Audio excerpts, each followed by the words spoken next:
গতকালই আমরা দেখেছি মধ্যরাতে আরজিকর হাসপাতালের অভ্যন্তরে ঢুকে তাণ্ডব চালায় রীতিমতো তাণ্ডবকারীরা এবং তার পাশাপাশি শুধুমাত্র জরুরি বিভাগই নয়, তার পাশাপাশি আন্দোলনকারীদের যে মঞ্চ সেই মঞ্চ কিন্তু ভাঙচুর করা হয়। তবে সেই মঞ্চ ভাঙচুরের পরও কিন্তু দমে থাকবেন না জুনিয়র চিকিৎসকরা। আজ কিন্তু আবারও সেই ভাঙচুর হওয়া মঞ্চের মধ্যেই কিন্তু আবারও কর্মবিরতির যে স্লোগান, সেই স্লোগানই কিন্তু দেওয়া হচ্ছে জুনিয়র চিকিৎসকদের পক্ষ থেকে। আরো বিস্তারিত জানবো, আমাদের সঙ্গে রয়েছেন আমাদের প্রতিনিধি শুভঙ্কর মন্ডল। শুভঙ্কর, আমরা জানি যে মধ্যরাতে একেবারে তাণ্ডব চালানো হয় আরজিকরের ভেতরে ঢুকে। শুধুমাত্র তাই নয়, এই যে যারা আন্দোলনকারী রয়েছে তাদের যে মঞ্চ সেই মঞ্চকেও কিন্তু ভাঙচুর করা হয়, টার্গেট করা হয় সেই মঞ্চকে। কিন্তু আজ সেখান থেকেই আবারও কিন্তু আন্দোলন শুরু করছেন জুনিয়র চিকিৎসকরা। ঠিক কি বলছেন জুনিয়র চিকিৎসকরা এই মুহূর্তে, তাদের ঠিক কি বক্তব্য কালকে রাতের প্রেক্ষিতে?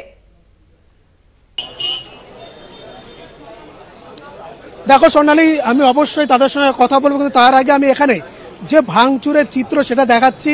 জুনিয়র ডাক্তার যারা ছিলেন তারা কিন্তু এখানে মঞ্চে এসছেন এবং এসে প্রথমেই তারা যে কাজটি করেছেন, এখনো পর্যন্ত পরিষ্কারের পালা চলছে এবং যেভাবে এখানে ভাঙচুর চালানো হয়েছে, অকাতরে ভাঙচুর চালানো হয়েছে, জিনিসপত্র নষ্ট করা হয়েছে, সেইগুলো কিন্তু ইতিউতি ছড়িয়েছিল, সেইগুলোকে এখান থেকে তারা একজোট করে এক জায়গায় রেখেছেন এবং তারা জানিয়েছেন যে তারা এইভাবেই এখানে এই ভাঙা মঞ্চেই অবস্থান চালাবেন। একজনকে আমরা পেয়েছি, একটু আমরা কথা বলার চেষ্টা করে নেব যে এই মুহূর্তে যেভাবে আন্দোলন চলছে তাদের, সেই আন্দোলন তারা চালিয়ে যাবেন বলে জানিয়েছেন এবং সেইখানে দাঁড়িয়ে স্বাভাবিকভাবেই আন্দোলন থেকে তারা সরবেন না। কেননা তারা জানিয়েছেন যে কিছুক্ষণ আগে যে যারা নার্স দিদিরা রয়েছেন তারাও কিন্তু এমার্জেন্সিতে ভাঙচুরের পরেও তারা আজকে এখানে ডিউটি করতে এসছেন, তারা কাজ করতে এসছেন এবং তারা কাজ করে যাবেন। জুনিয়র ডাক্তার যারা রয়েছেন তারা কিন্তু এখানে বসে রয়েছেন, এই মুহূর্তে তারা অবস্থানরত এবং তাদের সঙ্গে একটু কথা বলে নেওয়ার চেষ্টা করব। যেভাবে আমরা দেখলাম যে গতকাল একটা নারকীয় ঘটনা ঘটলো, এমার্জেন্সির মতো একটা জরুরি পরিষেবার জায়গা ভাঙচুর করা হলো। আপনারা যারা চিকিৎসক, জুনিয়র চিকিৎসক, তারা এই মুহূর্তে কোথায় দাঁড়িয়ে রয়েছেন? আন্দোলন কি চলবে? আন্দোলন চলবে অবশ্যই। আমরা এতটা এসছি যখন, এত সহজে হেরে যাব না। যারা কালকে এসছিল এইভাবে আমাদের প্রোটেস্টটাকে পুরোপুরি নষ্ট করে দেওয়ার জন্য, তারা যে সফল হয়নি এটা অবশ্যই ওনাদের জেনে রাখা উচিত। কিন্তু অবভিয়াসলি একটা কালকে যেরকম সিচুয়েশন হয়েছিল, আমরা অবশ্যই সেই সাময়িকভাবে ভীষণ ভয় পেয়ে গেছিলাম। আমরা নিজেদেরকে বাঁচানোর প্রচণ্ড চেষ্টা করছিলাম, কিন্তু তার মধ্যে পুলিশ যেরকমভাবে একেবারে মানে কি বলবো, কোনো রকম হেল্প করেনি। ওনারা নিজেরা গিয়ে লুকিয়েছিলেন। এর ব্যাপারে আমাদের সত্যি কিছু বলার নেই। ওনারা যদি আমাদেরকে প্রোটেকশন না দিতে পারেন, ওনারা নিজেদের প্রোটেকশনের জন্য ভাবছেন, আমাদের প্রোটেকশন না দিয়ে, মানে ওনাদের কাদের উপরে আমরা তাহলে ভরসা করবো আমাদের নিজেদের প্রোটেকশনের জন্য? তাহলে কি পুলিশের কাছে যথাযথ তথ্য ছিল না যে এরকম একটা আন্দোলন, যেটা রাত দখলের লড়াই, সেটা হঠাৎ করে একটা ভাঙচুর, একটা উৎক্ষিপ্ত মব তারা ভেতরে ঢুকে গিয়ে ভাঙচুর চালালো অকাতরে, অথচ পুলিশের কাছে কোনো তথ্যই ছিল না তাদেরকে? আমাদের তা তো মনে হয় না একেবারেই। উনাদেরকে আপনারা কোয়েশ্চেন করুন যে উনাদের একেবারে কিছু জানা ছিল না, উনারা একেবারেই এ ব্যাপারে পুরোপুরি মানে কি বলবো, কোনো নেই, আগে থেকে কোনো কিছু ইনফরমেশন নেই, এটা আমার তো মনে হয় না। কারণ মব সবার জানা ছিল যে এখানে র্যালি একটা হবে, সেটাও শ্যামবাজার অবধি, এবং কন্টিনিউয়াসলি এখানে সামনে ভালো মতো ভিড় ছিল। বেলগাছিয়া থেকে লোকজন আসছিল, এখান থেকে শ্যামবাজারের দিকে অনেক সময় আগে থেকেই লোকজন ভিড় করেছিল এখানে। আর আমরা বারবার ওনাদেরকে বলছিলাম যে আপনারা প্লিজ ট্রাই করুন সামনের যারা র্যালি করে দাঁড়িয়ে আছে তাদেরকে ইভ্যাকুয়েট করার, যাতে আমরা পেছনে গিয়ে জয়েন করতে পারি। ওনাদেরকে বারবার বলা সত্ত্বেও ওনারা কোনো রকম সাহায্য তো করলেনই না। তার উপরে যখন মব পুরো এলো তখন পুরো আমাদেরকে ডিরেক্টলি ওটার উপরে ছেড়ে দিলেন, মানে নিজেরা গিয়ে লুকিয়ে পড়লেন, আমাদের পুরো ছেড়ে দিলেন। আমরা যে কিভাবে আমাদের প্রাণ বাঁচিয়েছি আমরা নিজেরাই জানি। কালকে সিচুয়েশন এতটাই খারাপ ছিল, কিছু বলার নেই এক্ষেত্রে। পুলিশকে আমরা দেখতে পেয়েছি যখন তারা মেন গেটের কাছে, এমার্জেন্সির কাছে আটকাতে গেছিল, বেশ কয়েকজন পুলিশও আক্রান্ত হয়েছে, তারা রীতিমতো এই মুহূর্তে হাসপাতালে ভর্তি। এবং এই যে একটা আন্দোলনের নাম করে এইভাবে অকাতরে একটা জরুরি পরিষেবা, সেটাকে এইভাবে স্তব্ধ করে দেওয়ার যে চক্রান্ত, সেটাকে কিভাবে ধিক্কার জানাচ্ছে? আমরা যে লড়াইটা করছি সেটা তো খালি আমাদের ডাক্তারদের নয়, সব মানুষের হয়ে লড়াইটা করছি। একটি মেয়ের সাথে এইভাবে একটা নৃশংসভাবে একটা ঘটনা ঘটেছে, সবাই জানে, এটা কারোরই অজানা নয়।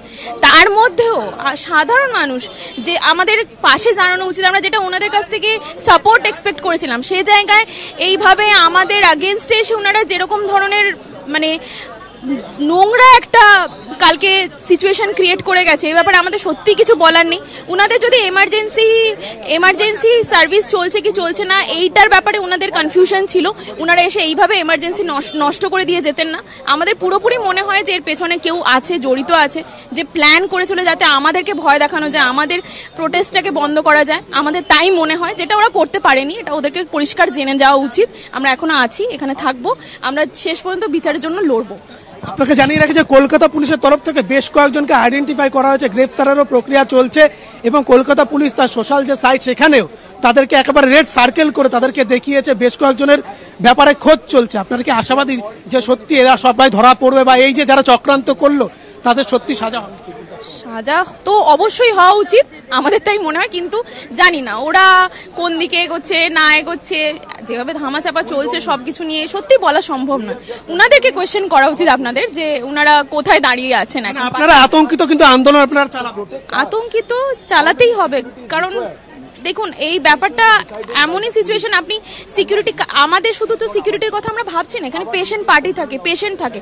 আজকে যদি ওদের সাথে কিছু হয় সেটারও বা আনসার কে দেবে? একজন ডাক্তারের সাথে এরকম হচ্ছে যে কিনা এখানে তার ওয়ার্কিং প্লেস, এখানে তার কোনোভাবে ভয় পাওয়ার কথা নয়, সেখানে যদি একজনের সাথে এরকম ভাবে হয়ে থাকে তাহলে পেশেন্ট, নর্মাল পেশেন্ট পার্টি যারা এখানে রোজকার আসছে যাচ্ছে তাদের সাথে কোনো সময় কোনো কিছু ঘটবে না সেটা কে বলতে পারে, তাই না? এটাই হচ্ছে ব্যাপার। তো সেই সিচুয়েশনে আপনাদেরকে কোয়েশ্চেন করা উচিত পুলিশদেরকে, যে ওরা কালকে কোথায় ছিল, কি করেছে ওরা। আর যখন ওদেরকে বারবার আমরা বলছিলাম যে ইমিডিয়েটলি আপনারা আরো পুলিশ ডাকুন, আপনারা এইভাবে ম্যানেজ করতে পারবেন না, জানি না ওরা কি করছিল, এত সময় কেন লেগে গেল ওদের নতুন মানে র্যাফ ডাকতে বা ওদের আরো পুলিশ ফোর্স ডাকতে, আমরা সত্যিই বুঝতে পারলাম না। আমাদের সঙ্গে আরেকজন রয়েছে প্রিঞ্জল, তোমার সঙ্গে একটু কথা বলবো। যেভাবে আমরা দেখলাম কার্ডিওলজি ডিপার্টমেন্টের সমস্ত যে দামি দামি যন্ত্রপাতি থেকে শুরু করে স্ক্যান মেশিন থেকে শুরু করে বেডগুলো সমস্ত ভাঙচুর করা হয়েছে, পুলিশ কেওস থেকে শুরু করে যাবতীয়। প্রিঞ্জল, কি বলবে? একটা আন্দোলন, রাত দখলের লড়াই, তাকে একেবারে বদলে দেওয়া হলো, একেবারে মব আসলো, তারা ভাঙচুর চালালো। এই মুহূর্তে কোথায় দাঁড়িয়ে রয়েছে তোমার? দেখুন, আমি না খুব হাত জোড়ো করে বলছি, আপনারা প্রত্যেকেই জানেন প্রথম দিন থেকে আমাদের আন্দোলন কিভাবে চলছে, সাধারণ মানুষ সবাই জানে। আমরা কখনো কোনো রকম কোনো বিরূপ মন্তব্য, কারোর সাথে কোনো মতবিরোধ কিচ্ছুতে যাইনি। আমরা শুধু কিছু দাবি জানিয়েছি, যে যে জিনিসগুলো হয়েছে, কারা করেছে, কেন করেছে, তার জাস্টিস চাই, বাস এইটুকুই। এটা কি অন্যায়? আমি মানে খুব সাধারণ মানুষ, আমার বাড়িতে আমার একটি ছোট মেয়ে আছে, আমার ওয়াইফ আছে, আমার মা বাবা আছে, আমি খুব সাধারণ পরিবারের ছেলে। আমি খুব সাধারণভাবে জিজ্ঞেস করছি যে আমরা যে প্রশ্নটুকু করেছি এটা কি খুব অন্যায়?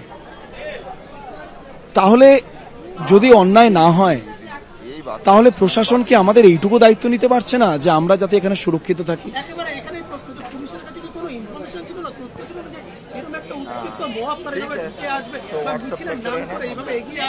আমাদের কাছে কোনো রকম কোনো ধারণা ছিল না। আপনারা জানেন কালকে সন্ধ্যেবেলা অভিজিৎ গঙ্গোপাধ্যায় এরা এসছিলেন, আমরা সমস্ত আরজিকরের ছাত্ররা হাতে হাত নিয়ে দাঁড়িয়ে সবটা প্রতিহত করেছি। কাউকে, কোনো রাজনৈতিক ব্যক্তিত্বকেই আমরা আমাদের ক্যাম্পাসে ঢুকতে দিইনি। তারপরেও কি করে একটা 30-40 জনের মব এভাবে ঢুকে যায় এত পুলিশ প্রশাসন থাকা সত্ত্বেও? কেন? আপনারা প্রশ্ন করুন প্লিজ। আমি সাধারণ মানুষকে অনুরোধ করছি, আপনারা আর ঘরে বসে থাকবেন না, আপনারা এবারে প্রশ্ন করুন। আর এরপরে যদি প্রশ্ন না করা হয় তাহলে কিন্তু ভবিষ্যৎ প্রজন্মের কাছে আপনাদের আর কোনো উত্তর দেওয়ার জায়গা থাকবে না। যে আন্দোলন আপনাদের চলছিল সেই আন্দোলন তাহলে চলছে তো? একদম, যেভাবে চালানো হচ্ছিল ঠিক সেভাবেই চলবে। যতক্ষণ আমাদের দেহে প্রাণ আছে, যতক্ষণ না মরে যাচ্ছি, ততক্ষণ এই আন্দোলন চলবে। একেবারেই যাচ্ছে যে যতই ভাঙচুর করে দেওয়া হয় ধর্ণা মঞ্চ, তারপরেও কিন্তু তাদের আন্দোলন চলবে এবং এই আন্দোলন জারি থাকবে বলেই কিন্তু জানিয়ে দিলেন জুনিয়র চিকিৎসকরা। আপাতত ধন্যবাদ তোমায় শুভঙ্কর।